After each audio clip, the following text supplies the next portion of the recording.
You are listening to WRUULP, Savannah, Georgia, 107.5 FM. We are Savannah Soundings, community radio with a global soul. Our theme music is a clip of Summer Nights by the Eric Jones Trio. It's provided by our friend Mark Chesanout, who plays with the Eric Jones Trio every Thursday and Sunday at Good Times Jazz Bar downtown. Hey everyone, welcome to Arts on the Air. This is Tamara Garvey, and I have the pleasure of sitting with Katie Glusica. Welcome, Katie. Hi, Tamara. Thank you for having me. Of course, so glad to have you. So Katie has her MFA in fibers from SCAD. You got that in 2010 with a focus in weaving, which I love. And you had a BFA before that from VCU in Virginia, and that was in crafts. And I saw from your website that from 2019 till now, you've been a professor of fibers. You're like a part-time professor? Part-time, yes. Okay, So okay. Sometimes teaching. I love also, so I was looking through your CV, and because at first I was like, oh, I wonder what she did in those years between getting her MFA and then starting to teach. And then I saw you had this whole run of like these amazing exhibitions you were doing, and then it looked like you also were doing a lot of freelance consulting and like restoration work, which is very cool. So I'm very excited to talk about that. So Thanks for looking. Of course. Oh my gosh. So when you first finished your MFA, it looked like you launched into a career where you were really successful at doing these like very high-end craft exhibitions. I'm just going to name. So you did like the Smithsonian Craft Show in DC. You did a show at the Philadelphia Museum. You did something that was part of Art Basel. Yes, I should probably go back to undergrad if that's okay for just a second. Like you mentioned, I did take 2 years off after I finished my undergraduate degree, which was in crafts, like you said. I'm very proud of that. And I did focus in weaving and had a sort of secondary interest, those area of special interest in glass. And while I was learning that was when I picked up rug restoration at a shop in Richmond called Christian Lorraine. I figured out pretty quickly that I wanted to use my skills for making money and work, but I didn't want to necessarily have to compromise my art. And so I found restoration as a part of that.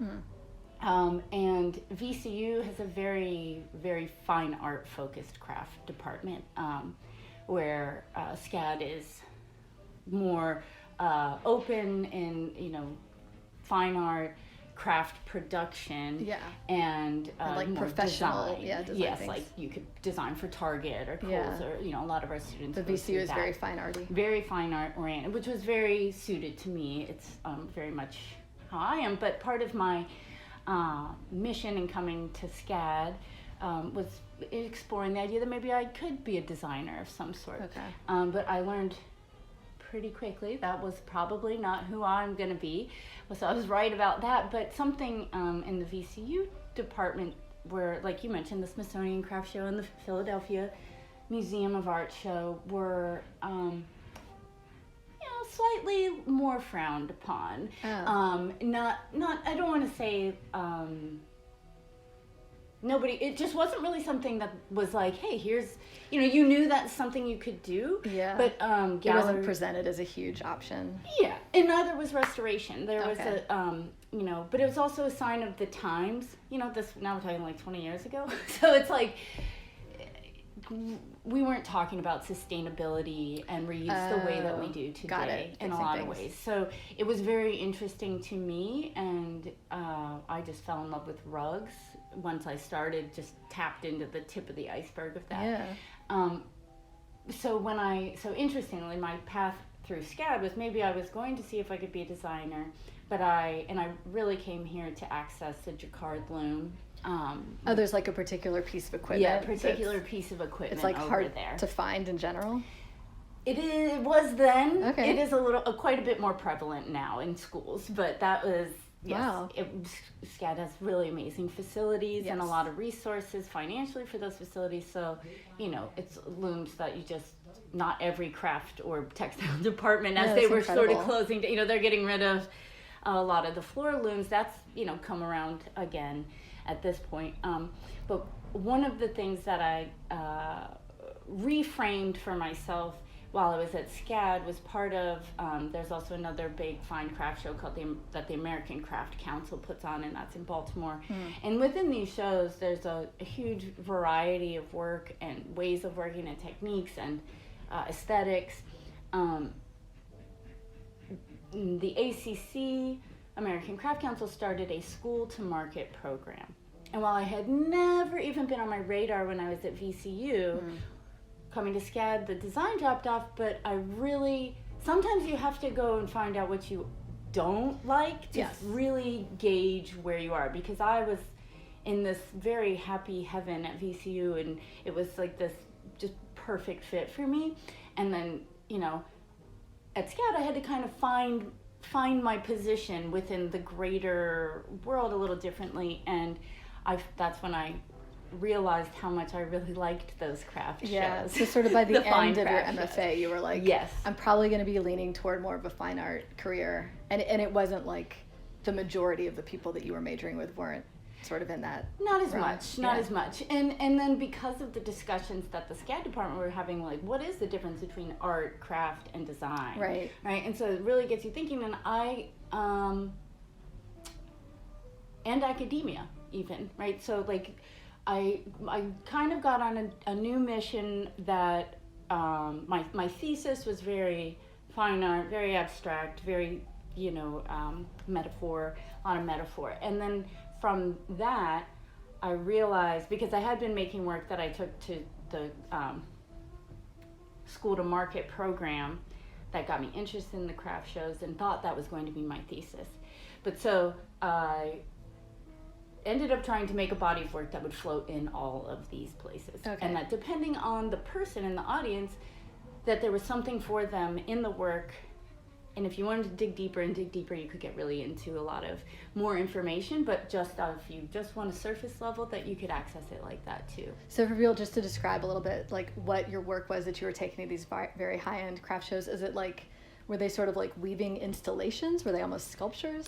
My big question was, do I have full aesthetic control over my booth, right? Can I make it look like whatever I want to make it look like? And I don't really think anybody had asked that before, not because of any particular reason, but maybe other people weren't as concerned.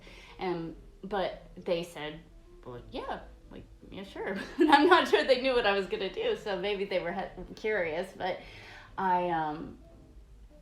so I treated my booth for those shows as a miniature gallery for me. And so the whole space was very curated in the sense that you would approach an installation, you know, where it's immersive. You're thinking about how people are interacting with the work in the space, but the pieces became more like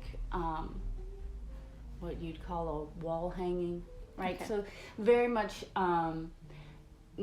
no imagery, very easy to put in a home, sort of 3 by 7 foot panels and different sizes, and therefore different price points. So I could have, you know, things for people that were more like scarf size, and those were sort of on the outer side of the booth, and then things in the middle on a table that were sort of a 3 or 4 by 5 foot blanket sort of size, and then on the walls, like 3 by 7 foot ish. So the like individual pieces for sale, each of them would have been approachable for, you know, most people, but combined you had this whole environment that people were walking into. It was like an overwhelming thing. Exactly. Cool. Exactly. And I did have some pretty good, you know, what I did do was pretty different, particularly for the textiles. Yeah. So like it was more conceptual than most people were doing. Yes, but yes, there was a lot of concept involved. I was treating my booth space very differently, less like a sales market zone and more of this experience. Yeah. And so, that must have been fun for people. It was, and it was, you know, it worked. It worked. Yeah, you know, I bet they really remembered it. Everybody went there. Yeah. I think so. So you were having success. So for a few years you were doing these really big shows. You were having all this success, and then it looks like kind of simultaneously you started this whole other like realm of doing freelance, working with restoring like chairs and rugs. Are those kind of the main things? Yeah. Initially, so that was my plan, was to my bread and butter, as they say, would be restoration. There's always, you know, restoration to happen, particularly in Savannah. I thought it would be a nice place for me to settle after grad school, because people own such fine things. Yes, and appreciate old things. Yes. Because it really, you know, when it comes to restoration, and particularly when we talk about sustainability, you know, there's a lot of efforts to design new things that are more sustainable, or, you know, put a new building that is more sustainable. Like using new green materials, things like that. Yes, but the truly most sustainable thing you can do is keep what you have already. And I was reading, maybe on a meme or something the other day that it said, you know, what is the greenest possible house you can have? And the greenest house is the one that's already built, right? Exactly. And this is not something, it's quite antithetical, even particularly to the design world, right? We're talking 5-year turnover. They want you to come throw something away and buy a new thing. Yeah.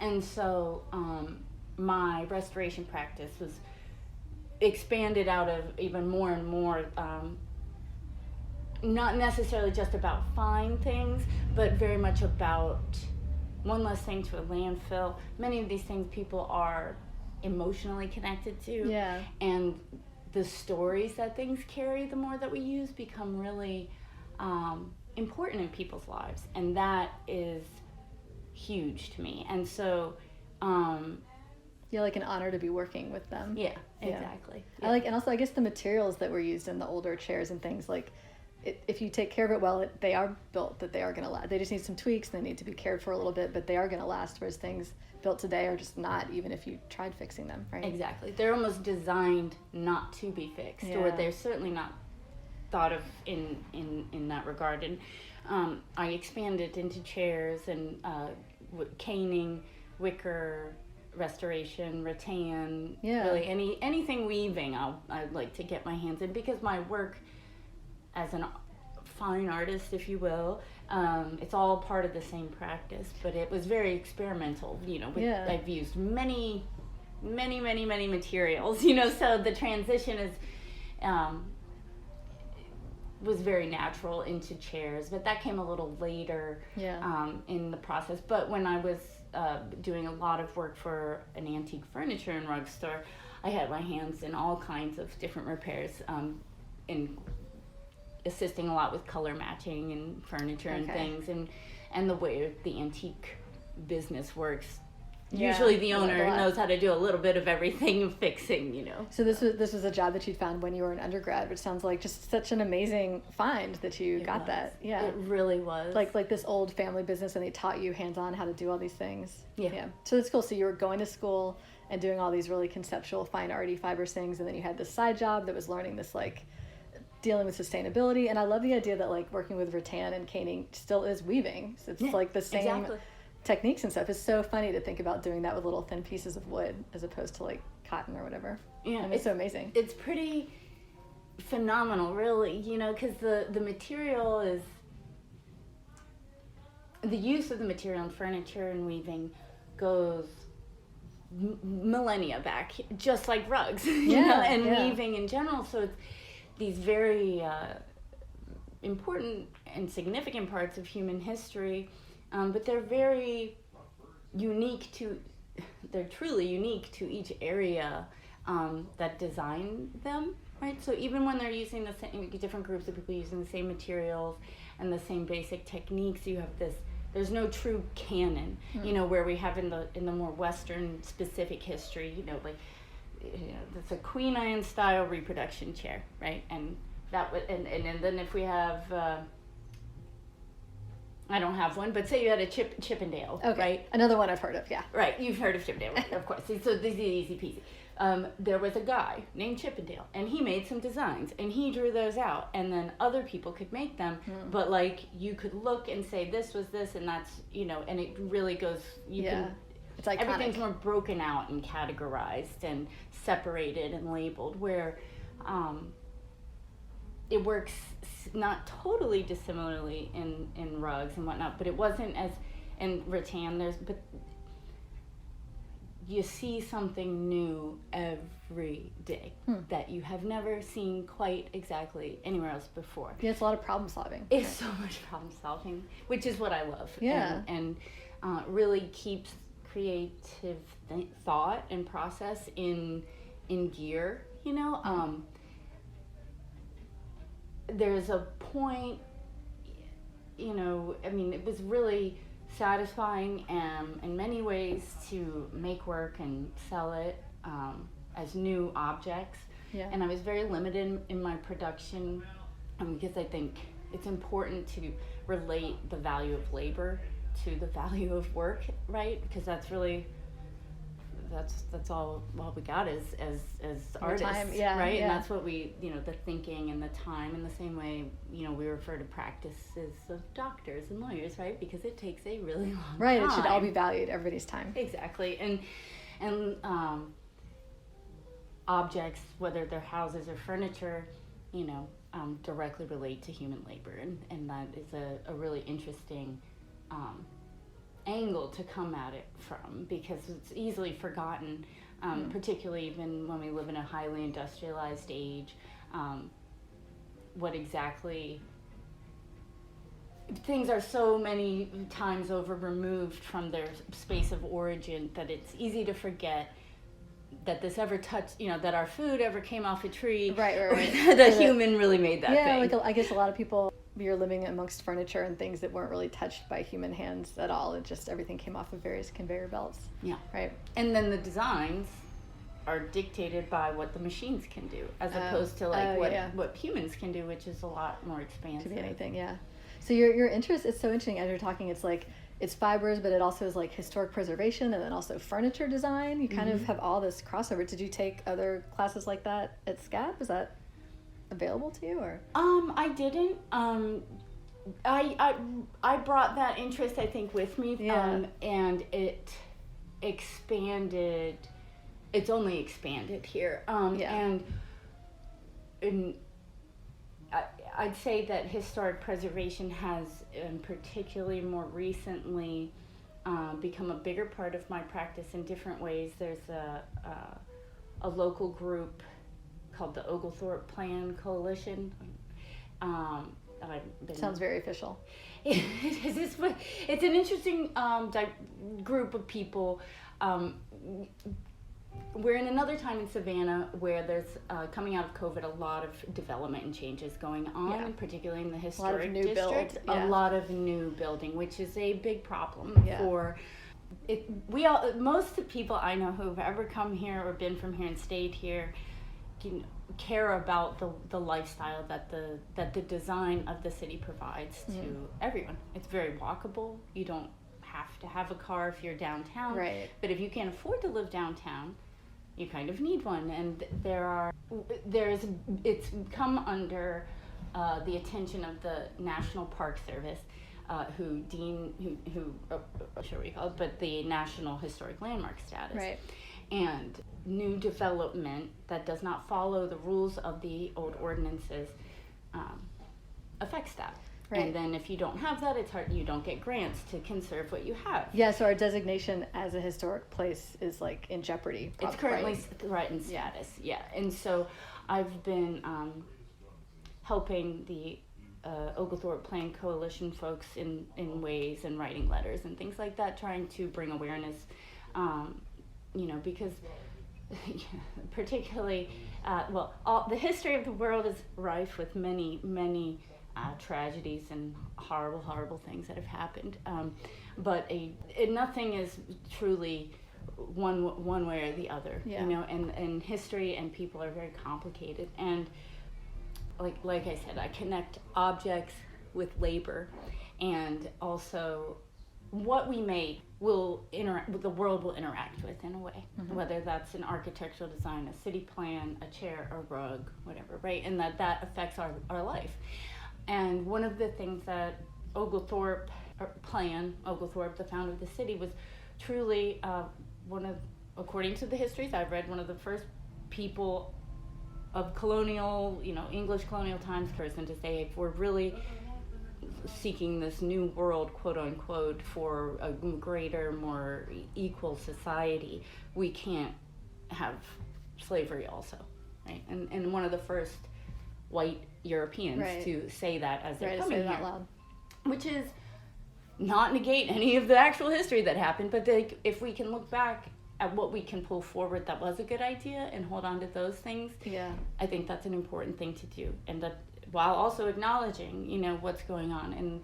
And that we're one of the only planned cities from that era, right, where it's so laid out with the grid and the parks everywhere, so that there's and everything designated green space. Even green space. Yeah. Most all the plots around the squares started as the same size. Yeah. And that each of those squares and tithing lots, is how they called those, would have a garden that people could use. So it was really supposed to. So built in the city, there's like foliage. That's why we don't have tons of mansion homes, right? Like if you go to New Orleans, right, they had tons of industry, and that was and tons of money, and there are these ornate, enormous mansions, and we.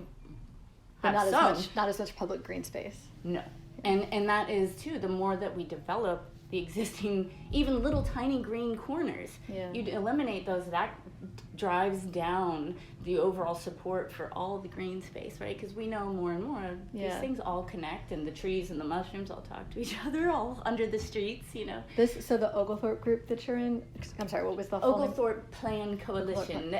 Is that something? So are there like random people who are interested in this? Are they taking volunteer? Is there any way that people can get involved and volunteer and help? Yes.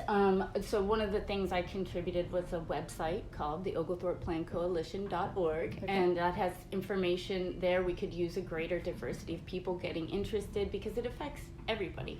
And one of the things too, that more development drives everybody's prices up. We already know we're in this affordable housing crisis in the whole country, and it's not only happening to our town post-COVID, that a lot of things were getting slid through city planning, where people weren't watching. So it's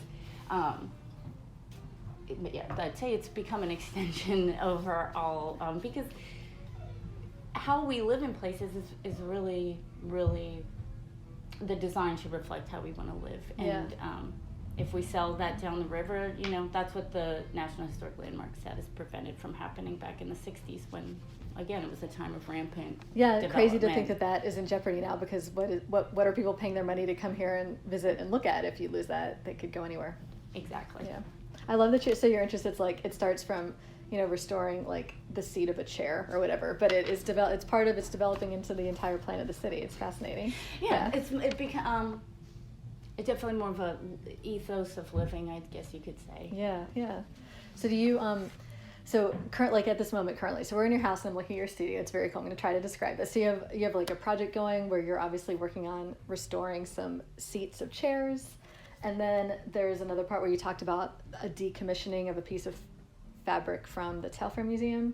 And then you also have a personal piece that you're in the midst of on your loom, which you said is going to take you multiple years to go for. Which is amazing. So you really have to be like, so in your current practice as an artist and a maker, you're like very comfortable with juggling a lot of things and things being like unfinished. Like that has to be part of your ethos. You have to be able to live with that. It's like very, very long-term things that you're working on. Yes, I am. Which not everybody has the constitution to be able to deal with a project that they know is going to take literally years. Yes.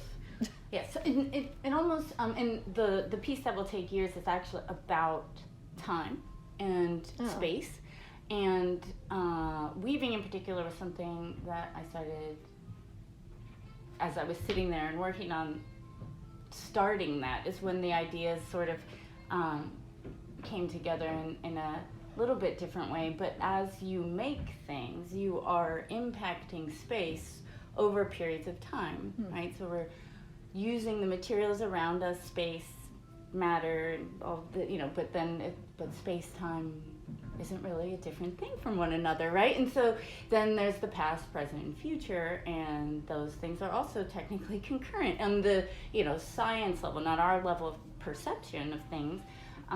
The way the many variety of projects work, I do also have technically a business job in the corner that works at a very whole other pace of life, and moving from different positions of experience of time. So some of these projects will take years, and some projects take a couple of days to a couple of hours, right? So it's sort of like I'm moving into those different mental spaces multiple times throughout the day, which is not something everybody likes. Right, exactly. A lot of people do not like to pivot. Yeah, and you're like dabbling between, you said this fine art piece that you're doing just for you, and then working on like fixing the chairs, I'm assuming is for somebody, like a paid job. So you have yes, I also make money. I mean, business is definitely part of my life, and what I learned at that same rug shop. I remember. What a cool job! I really loved it, and it was not. They didn't actually have a job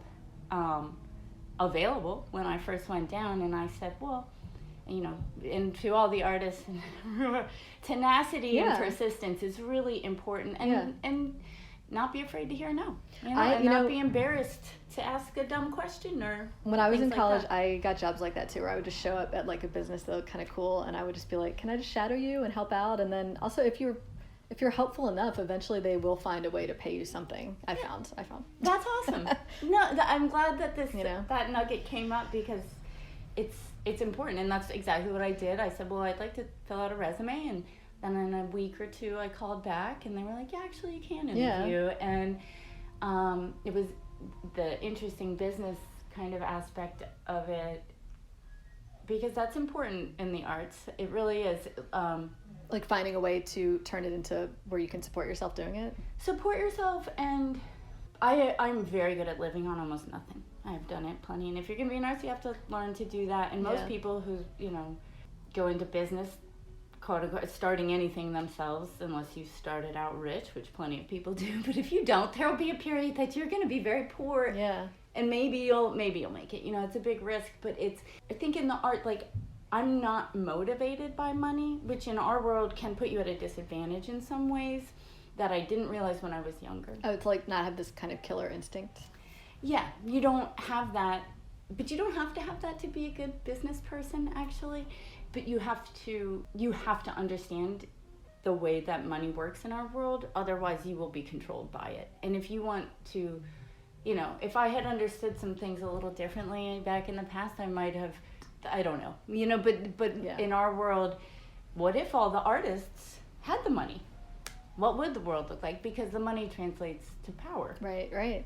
And if we want to see change in the world, it's just an interesting and like thing. Talking about the development downtown, it just is all about money. Oh, exactly. Yeah. If I had all the money that some of these people, I would make very different decisions. Right. Because it's not my motivating factor, because I don't see money as green stuff that just flops around. It connects to.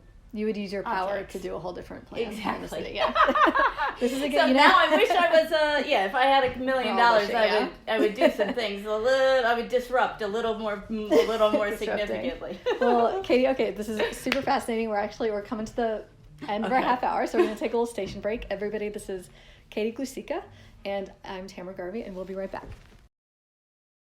You are listening to WRUU-LP, Savannah, Georgia, 107.5 FM. We are Savannah Soundings, community radio with a global soul. Trees are one of Chatham County's most treasured natural resources. Beyond their beauty and cultural significance, the impact of trees are far-reaching and compounding, spanning from economic benefits to health improvements to climate change resilience. Trees are woven into every aspect of our lives. Savannah Tree Foundation protects and grows Chatham County's urban forest through tree planting, community engagement, and advocacy. More information is available at savannahtree.org. This portion of WRUU's programming is brought to you by listeners and by Brighter Day Natural Foods. Brighter Day Natural Foods has been serving Savannah's healthy food and supplement needs since 1978. It is located at the corner of Bull Street and Park Avenue.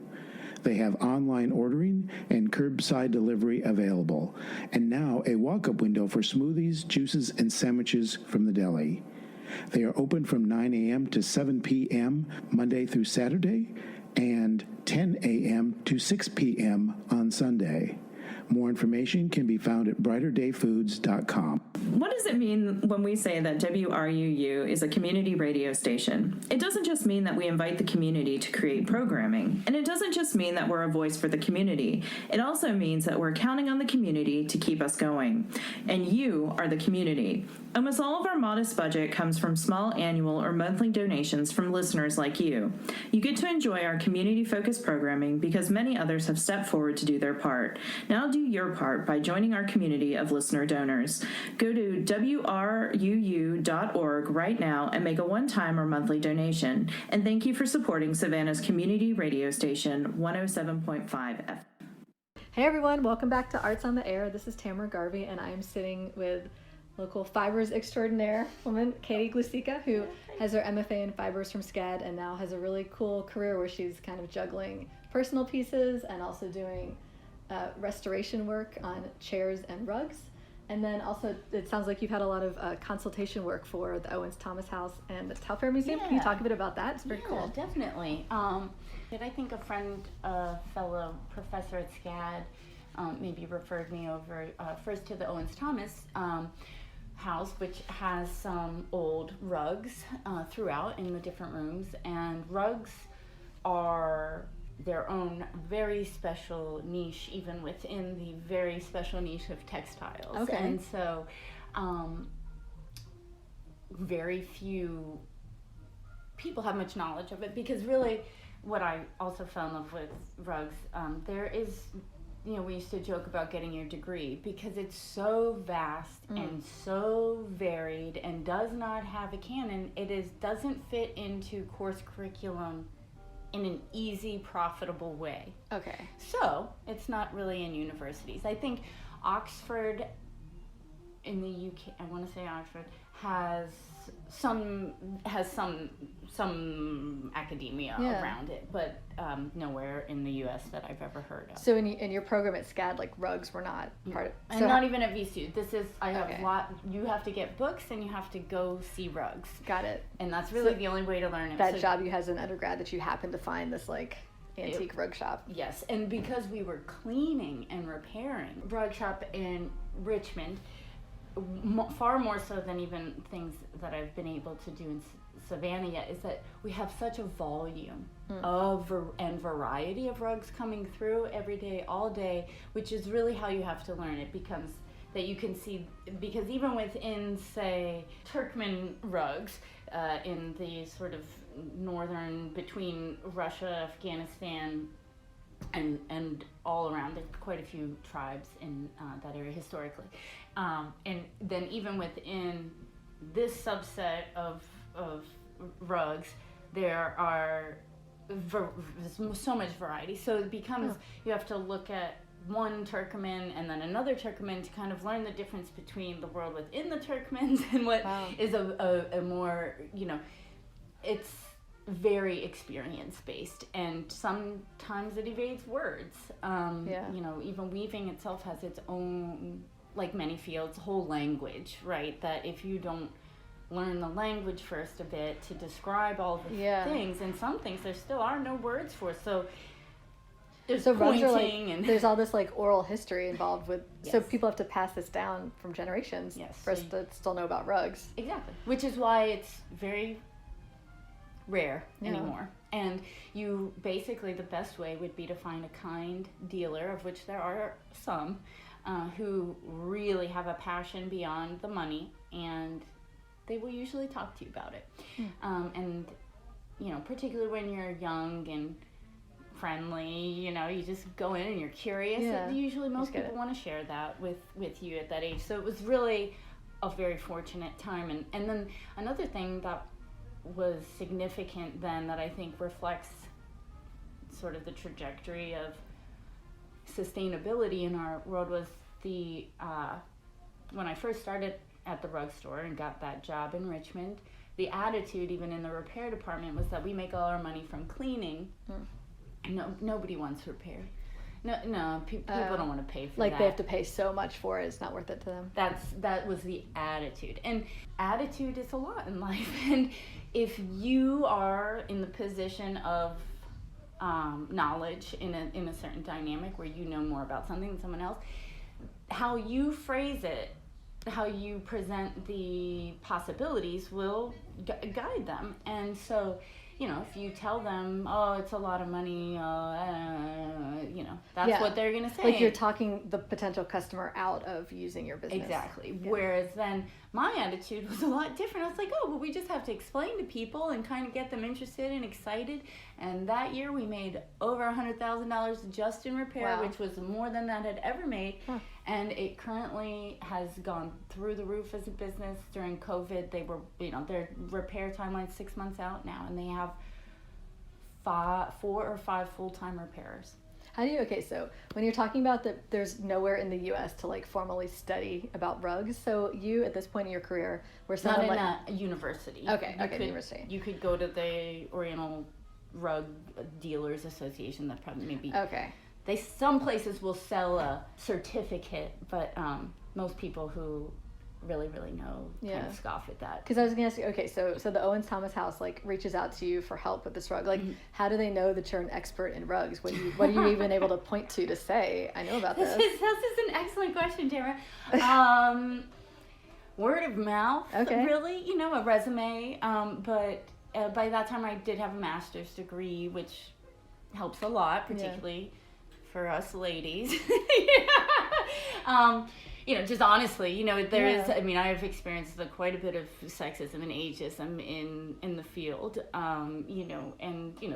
rugs is a male dominated field. Yeah, rugs and I guess wooden furniture would be big time. Mostly all men. But that's fine. Men are great, but you have to just be aware of that and also not easily offend at it. I just go with the knowledge. And once you prove that you know what you're talking about, pretty much all the rest melts away.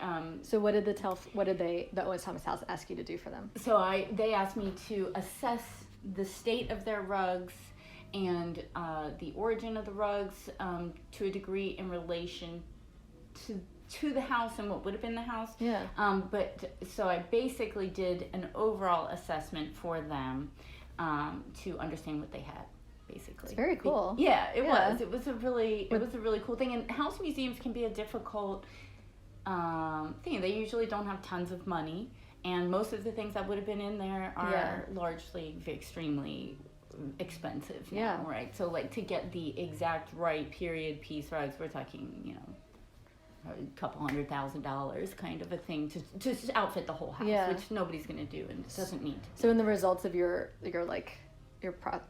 process that you did for them, overhauling, cataloging all these rugs, were there any surprises or anything that came up that either you or they weren't expecting?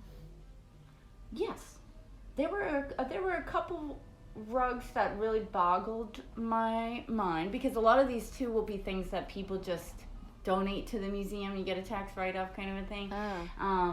And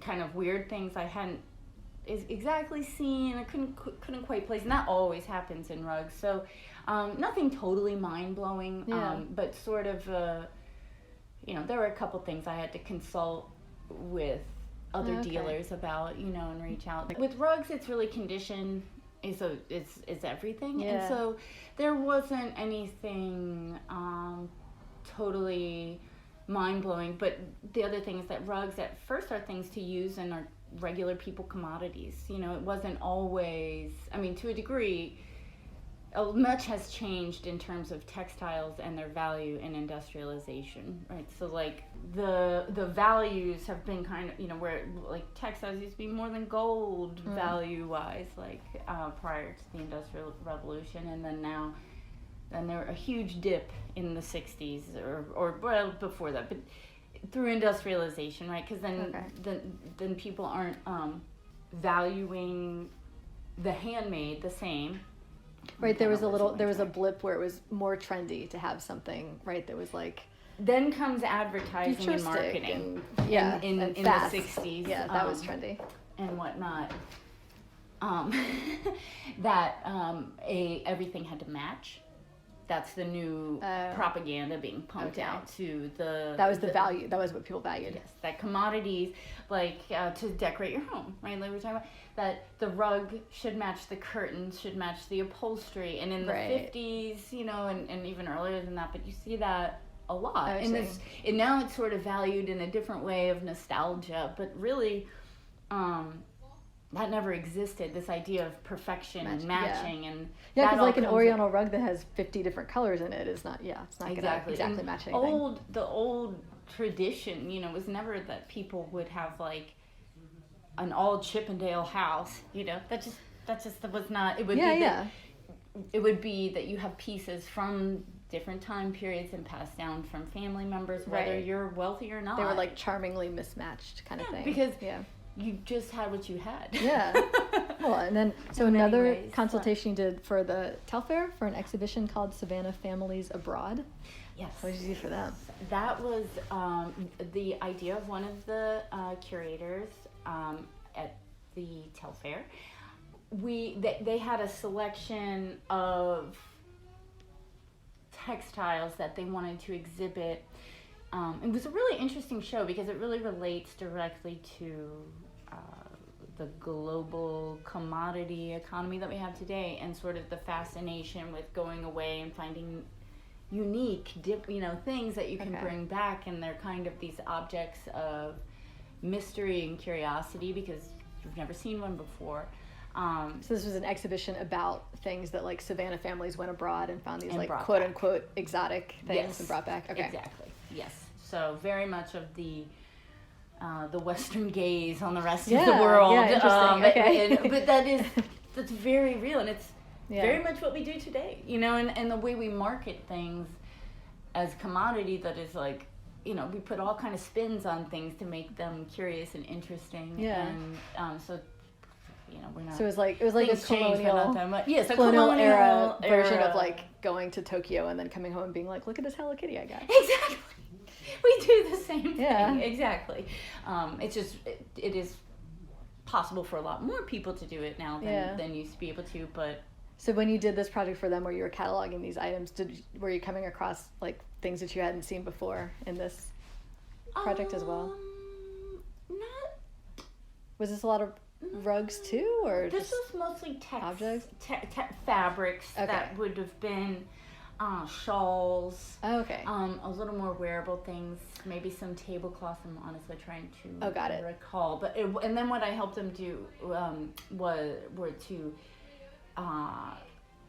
prepare the textiles so that they could be properly hung without damaging. So that involved a process of creating a fabric sleeve on the backs of the fabrics, and then doing it in a way so that the way the curator was a really interesting installation, sort of things layered on top of each other, almost in a, I'm like not a direct quilt reference, but sort of like connected and overlapping on a big wall. And then they had some furniture and like letters, and so it was very much about the domestic life of the people who were doing living like an here. installation. So you were working with like the curators and the preparators of how to actually lay out the show. Yeah, that's fascinating. So, I love that. Whatever. So I love that you've gotten this project with the Owens-Thomas and with the Telfair Museum after these like years of living in Savannah and like kicking around and doing all this restoration. I love this that you're this local expert. Thank you. Yeah. Can you talk a little bit about the side of your business that is like with the caning of the chairs? Mm-hmm. Is this like at this point you're sort of word of mouth, like people just know of you and they find some old dusty chair in their attic and they're like, we know this woman who can fix this? So I get after all this time, and you just get to know people, and people get to know you, and they know what you do, and so I've freelanced for different people. So I have clients who know me through that. Then I have other places that I freelance chairs, like duality restoration. I do all their caning. And that's it's not a secret. And then I have at least one former grad student at SCAD who I've taught to do the caning, so she can help out. You have an apprentice. Yes, I've tried. I have a couple mentees. I can call them, and I think that's an important part of my practice as well. That teaching element. Yes. And so your projects it's not even limited to just like items in Savannah. You have people sending you things to work on too. Yeah. I had somebody, a dealer in California, wanted me to fix some rugs for him. Sea Island. So people find me a variety of ways. I have a website. I'm currently in the process of updating. It's good that you happen to have this lot of one word pretty of big mouth. room where you can Yes. have these things laid out, because each of these is like takes up space, and Oh, yeah. you're juggling multiple things that all take up space. So I would imagine, and you There's storing. also a list, a Yeah. couple of lists. A couple different shops that have lists. I have my list. Your things. So it just depends. People find me lots of different Yeah. ways at this point, and Can you talk a bit there? So in your room full of projects, there's a piece of fabric that you said has just been decommissioned from a museum. Can you explain what that means? yeah, and deaccession is Okay. technically the museum. It means basically the same thing, Yeah. but that's. I did take a museum studies and curating practices when I was at SCAD. I which took a was museum studies class. It Oh, was cool. great. Yeah, it was I excellent. really liked Yeah, it. I loved And, it. I mean, it's like I can be very like cerebral in a sort of sense, and I really like academia, and I really like museums and those kind of things. But then I also rather wild in my ways, and so Yeah. it's like Yeah. finding always a balance between those two things. The game of life, I guess, for me. And You're so- keeping both sides of your brain activated all the time. Yes, Tamara. Actually, that was one of my very first artist statements when I learned to weave, was that I felt like my right and left hemispheres were in this special unison for the first time in weaving, right? Because weaving is very mathematical. The computer came from looms. Like the jacquard loom, developed in 1804, directly led to it was the first machine to use binary code to transmit information. And that technology was borrowed, the punch cards that they used for the loom were borrowed into computing technology by Charles Babbage and Ada Lovelace. And That is some really good trivia. yeah, it is. I love to share it. I'm glad it came up because it's one of those very important little nuggets of human knowledge, who'd have thought? that these things all connect, and that the weaving is interlacing and interconnecting and building webs, and now we have a world wide web that we're all connected literally and metaphorically through. And that jacquard loom, that was the one that's what made you move to Savannah, basically. That's exactly it. And I absolutely love that loom. And so the deaccessioning, I think, was what we were talking about. With my affiliation with SCAD, and they had known of me from working with them in the past. So with my affiliation with the SCAD Fibers department, they thought, hey, would you and the department be interested in these? And space becomes a big issue for everybody with all of these objects. I mean, we have a whole industry of just storage spaces in our society, and because there's just too much stuff. Yes. In my opinion. I think many people agree, disagree. And most people aren't storing like classic, beautiful handmade things like this, but so this is a piece of that, so it needs to be cared for. So what will happen with this fabric? So I am going through the process, so it will take quite a while, of creating more of a sample book from the things, and many of them are damaged or have stains and things that you couldn't sell them. But you couldn't necessarily replace them either, and that becomes a very confusing economic space, really, and historical space, you could say. So I, after being approached about the project, I talked to the department at SCAD, and this was sort of my brainchild. I was like, this is an approach I think we could do, and then accept these, and as long as you guys are good with it, then that's what we'll do. And everybody thought that was a great idea. So it's going to take me a while because, as you know, all the different projects, and because I do business world to get good health insurance, because if I didn't need good health insurance, I would only do all of these things, But it's it doesn't bother me to write emails quickly. That's really all. Right. That's the job, writing emails. And speaking of that, so we kind of touched on that. So you work for SCAD a bit. You do these, I saw on your resume, virtual frame loom weaving workshops for high school students. Mm-hmm. And I was stuck on the fact that they're virtual. How does this work? The virtual piece started during COVID time. Yeah. So I taught that same program. Everything moved online, and it actually in some ways there was some benefit kind of to it, that where you're one person teaching 15, 20 kids, and you're dealing with finger and needle sized objects, and they all need to see what you're doing. What I did was, and a lot of professors teaching art managed this kind of a thing that you can do a zoom toggle kind of lasso camera to your phone, and I had a little setup where my camera and my phone would sit and watch very closely what I was doing on the hands. And it actually, I'm glad you noticed it, because a very proud moment as a teacher was that the second year I did the COVID virtual class, I had a return student. And I kind of felt bad because I was like, well, we're doing the same thing this year. Okay. And she said, it's okay, I really liked it. I would like to do it again. So she's like maybe thinking really heavily about coming to SCAD and doing this, it sounds. Yeah, and I do know at least of one student who took one of the classes and ended up coming to SCAD. Oh, cool. So I understand like virtually how that helps, where you can use your phone and zoom in on your hands doing it. But so the students, like they're home, it's not like they have a loom to work on too. So all they can do is watch?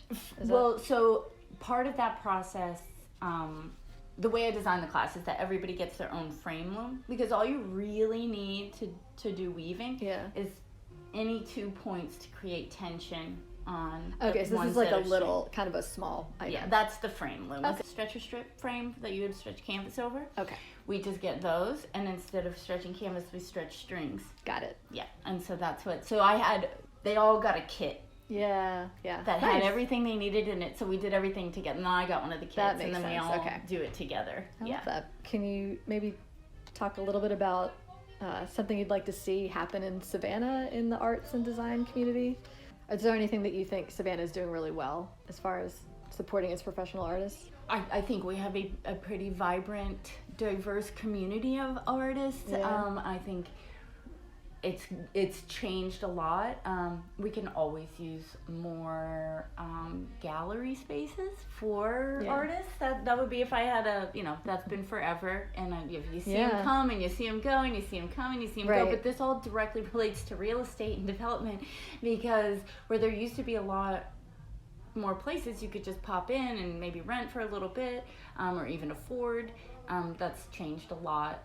So keeping the costs of living and business in check with what we actually have as people who are here and live here and from here would be ideal. Yeah. I think if people appreciate the idea of sustainability and the lifestyle that a city like Savannah affords people, getting involved, and there are times in life when you're young, you don't have any money and you have a lot of time, more so you can get out and you can march in the streets or whatever, and as you get older, the ways that you get involved can change and do change. And I guess for a lot of people as they age, they have more money and less time, right? Yeah. But you have you also become just more aware, and particularly women in our society, and average for everybody, but you kind of don't really fully understand what's going on until you're mid-30s, 40. Yeah. Maybe earlier if you're really, really smart. And also as you're older, you've seen things change. Exactly. So, exactly. Maybe you're seeing a trend of something going poorly and you want to change it. And I think that the way even the way the government is set up and the way media is set up, it's not if we go to look for our local candidates, how do you find out, And so if you have neighborhood associations, different kinds of political community where you can go to zoning board hearings, you can go, it's true. In Savannah, artists, you can get involved in very small ways. We can get involved in those things and just have conversations with people. One of the things that's special about a nice sized city that we have here that's very different, say, than New York, that a lot of people say flocked here for, is it's small, so you do know each other and you have it, but that also means like we have a grand variety of different people who all have to get along. And it's a lot harder to be it's not impossible, but it's a different thing when you have to maybe run into people that you know, right? It I think can drive a degree of civility in the way that we talk to people who are very different. You're accountable than us. for your words. Accountability and responsibility, and to not be afraid to talk to people who are different than you.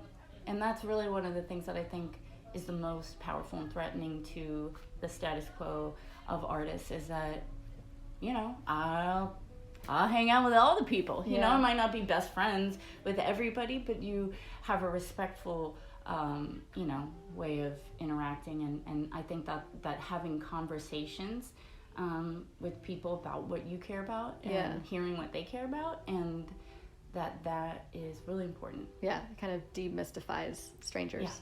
Yeah, and just find out how things work, you know. Well, that's amazing. Do you want to leave us with any words of anything coming up for you in your future? Like, do you have any goals or new things you're excited to learn about? Anything like that? That's an inexhaustible list of things. Anywhere we can see your work?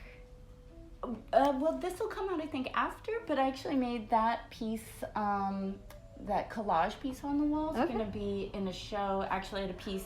It's an interesting full circle, again. A good friend of mine, I found out, lives in the building that is about to be demolished to potentially put up an illegal mansion home that houses five